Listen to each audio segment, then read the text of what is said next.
E aí, gente, Enem Science aqui. No episódio de hoje a gente vai falar sobre o mesmo tema do último, né? Sobre o GPT-4. E uma notícia que tem a ver também com um paper da Microsoft sobre o GPT-4, né? Sobre alguns testes que eles fizeram. E o paper, a notícia aqui fala sobre Microsoft agora afirma que a GPT-4 amostra faíscas de inteligência geral. Primeiro, o que é inteligência artificial geral, né? É um sistema que tem um nível de inteligência próximo ao do ser humano. Isso não existe no momento. Porém, essas faíscas aqui seriam meio que preâmbulos, tipo, dizendo que a gente tá perto disso, no sentido que a gente tem pelo menos alguma coisa relacionada a isso. De um sistema que consegue generalizar a inteligência melhor. O que é generalizar a inteligência? Por exemplo, você olha para um animal, um gato, por exemplo, um, um tigre, um elefante. Você olha para o comportamento daqueles animais, você consegue entender que eles estão vivos, que eles são independentes, cognitivamente, né? Ninguém tá controlando eles. Eles são totalmente independentes na sua forma de agir, pensar. Embora eles tenham seus próprios instintos e coisas do tipo de comportamento, eles são individualmente únicos nessa questão de ter uma mente própria, que eles agem conforme a vontade deles, né? Então, você pode ter 20 gatos em casa, cada um vai agir de uma forma diferente, mesmo tendo a mesma criação, né? Isso é óbvio. São seres que têm inteligência artificial geral, embora o nível de inteligência deles, o nível de inteligência entre animais de diferentes espécies é diferente, né? Assim como o ser humano é o maior dele, o mais inteligente, né? E só que criar um sistema de AGI, né, de inteligência artificial geral, como eu falo aqui, é muito complexo. E no momento não é possível, né? Não existe nada nem perto disso. Porém, nesse artigo, eles falam sobre esse tema com muitos detalhes, eu vou falar sobre isso. E algumas coisas que eles falam, o próprio Vice aqui vai dizer que eles têm erros, obviamente. Os modelos de linguagem que o GPT-4 usa contém erros, né? Os erros que o artigo diz são relacionados, por exemplo, erros conceituais. De repente, um sistema simplesmente fala uma besteira totalmente sem sentido, repetindo a coisa que você pergunta, né? Eles foram consertando isso ao longo do tempo do GPT-3, né? Até que eu falei na época da beta do GPT-3, e às vezes eles falavam uma coisa, o sistema respondia coisas morais, né?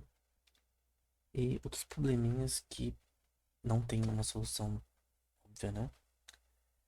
E vai falar que o poderoso modelo GPT-4 da OpenAI desafia muitas suposições amplamente aceitas sobre a natureza da inteligência da máquina, né, por meio de avaliações críticas às capacidades e limitações do sistema. Então, eles dizem, principalmente no final dessas limitações, né, até o CEO falou sobre isso, né, que ainda é falho, ainda é limitado, ainda parece mais impressionante no primeiro uso, e quando você passa mais tempo com ele, né, quando você usa mais as ferramentas que eu vou falar sobre, é, não é tanta coisa assim, né. E aí, tem a questão das aplicações para empresas, né? É, sobre também como empresas podem acabar usando não o sistema da OpenAI, mas criar seu próprio modelo de linguagem próprio, né? Para eles. Esse, essa notícia do MIT fala um pouco sobre isso, né? Que o futuro da inteligência artificial não é generalizada, né? Mas niche, né? No sentido de que seria uma coisa mais nichada para coisas específicas. Então, você quer usar para chatbots para vender coisas, por exemplo, para conversar com clientes ou para ajudar a fazer, por exemplo, service desk, eu acho, por exemplo, para ajudar clientes que estão com problema com seu software, que hoje em dia são pessoas que fazem isso, né? O ChatGPT pode fazer isso sem ajuda, sem uma pessoa por trás, né? Tipo, você põe lá, configura ele pra coisa que você quer, ele consegue fazer isso com detalhes, você fazer isso direito, né? Então, esse, esse, essa notícia ela foi feita pela ThoughtWorks, que eu não conheço, no site do MIT. Technology Review, né? Eles falam dessa questão de como as limitações dos modelos de linguagem, que é o LLMs, né? Que é o que o GPT-4 é, né? E como essas empresas estão tendo que, no futuro, né? Fazer seus próprios modelos de linguagem, né? Usando, por exemplo, o GitHub Copilot, coisas do tipo. Enfim. Mas vamos pro paper, né? O paper que a Microsoft publicou, né? Eu não tinha lido esse paper antes. Fiquei sabendo dele com essa notícia. É desse mês. Fui dar uma olhada. Ele tem 155 páginas, né? Ele é bem grandinho para um paper. Principalmente nesse tema. Em tecnologia da informação, principalmente. Mas é bem rápido de ler. Por que parece, porque tem muitas imagens e tal. E o que que ele vai falar aqui? Eu vou citar alguns exemplos. Tá aqui também. Mas ele vai falar sobre como a OpenAI, o sistema do GPT-4, né? Ele sempre compara o GPT-4 com o ChatGPT, que são diferentes, né? Coisas como programação. Você dá um problema e o sistema programa ele, uma linguagem. Desenvolvimento de jogos. Eles usam no caso JavaScript aqui. Pedem para o sistema fazer um jogo em JavaScript. Programação dinâmica. E também programação de inteligência artificial. Então, no próprio contexto de, por exemplo, usar programas, libraries como Keras e TensorFlow, que são de para você escrever código de inteligência artificial, né? Para treinar um algoritmo, né? Ele, ele consegue coisas de conversação, senso comum, segmentação de imagens, criação de imagens, desenho, né? Usar a linguagem do LaTeX para equações matemáticas, engenharia reversa, ele entender um código, explicar esse código para você. Problemas matemáticos e até de alto nível, e resolver problemas matemáticos de nível acadêmico, né, e olímpico. Jogar jogos de texto, operar como em questões, resolver problemas judiciais, né, e outros parâmetros, né, que estão explicados aqui, né. Tem uma parte também que ele escreve uma música, por exemplo. Eu vou focar nos principais, né. E uma coisa que eles fazem bastante nesse paper é mostrar como ele consegue explicar de diferentes formas que existem infinitos primos, números primos, né? A prova mais conhecida é a do aquele cara da Grécia, Euclides, né? Que tem números primos infinitos, né? Nesse caso aqui com uma rima, tem uma que ele faz como se fosse Shakespeare, tem uma que ele faz como se fosse Romeu e Julieta. E fica bem legal aqui também com rima. Tem infinitos números primos, né? Aqui ele passa um teste de entrevista na Amazon, com engenheiro de software, com 100% de aprovação. Então ele poderia seguir na Amazon. Aqui ele gera um diálogo socrático, né? No estilo de Sócrates. E aqui com Sócrates e Aristóteles no GPT-4, no ChatGPT com Gorgias e Sócrates. E criticando modelos de linguagem autorregressivos, né? Que é um algoritmo específico para inteligência artificial. E é legal porque ele critica no estilo de linguagem que era usado nos diálogos socráticos, né? Então é bem interessante de ler. E ficou muito bem feito. Creio que é melhor do que normal. Aí tem outras coisas aqui. Entender imagens, explicar imagens, coisas do tipo. Tem muita coisa aqui. Aqui no caso eles usou Stable Diffusion junto para criar um mapa de jogo. O 3D, né? No final com Stable Diffusion e GPT-4 ficou assim. Bem interessante, né? Ficou bem feito. Ele gera uma música, enfim. Gera código de programação, explica código de programação. Explica gráficos. Aqui criou um jogo, né, em JavaScript. Enfim, é tanta coisa. Aqui ele escreve coisas usando LaTeX para matemática.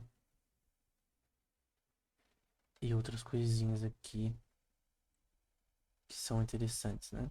Aqui no caso, por exemplo, resolvendo problemas matemáticos. Alguns bem complexos, na verdade. Como eu falei, teve um que foi sobre Olimpíadas de Matemática. Enfim, e muitas outras coisas. Pesquisar na internet, resolver problemas do mundo real. Tipo, pedir ajuda pra trocar resolver um problema no cano, por exemplo, da pia, por exemplo. Tem uma parte que é sobre isso. Enfim, eu queria chamar a atenção pra página 63. Que eles é uma prova que tem infinitos números primos, só que no estilo Shakespeare.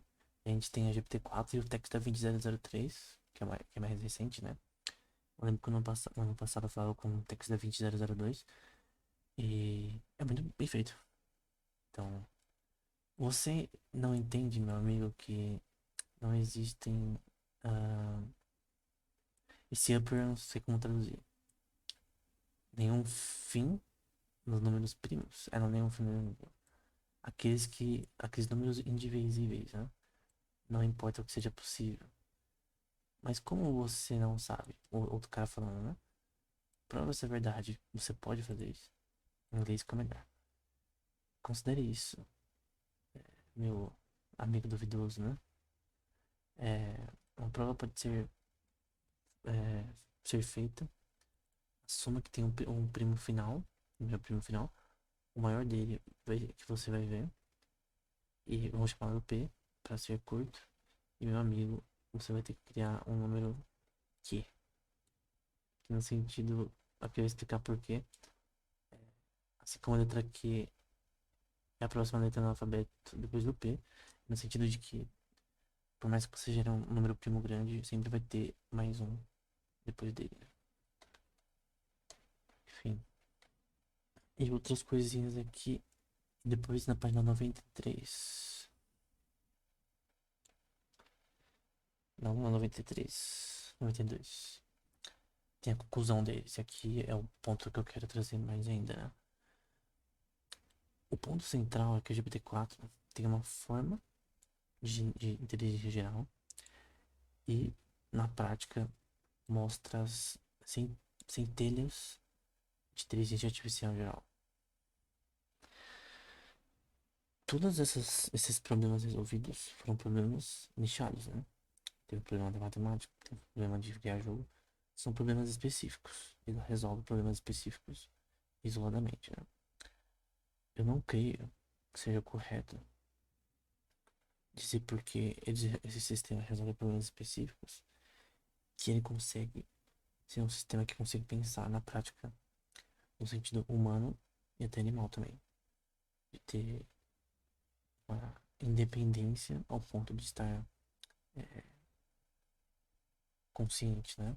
Que é um princípio que é o princípio básico da inteligência artificial geral. Eu não digo que o que eles estão falando aqui é errado e sensacionalista para fazer manchete, mas eu creio que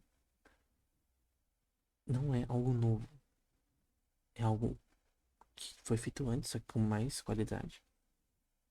É isso que o GPT-4 é o ChatGPT, mas não é algo novo no contexto de inteligência artificial geral, no contexto de criar um sistema que realmente tenha uma livre agência e seja capaz de não só resolver problemas, mas estar realmente com as condições que a gente pode dizer que está vivo.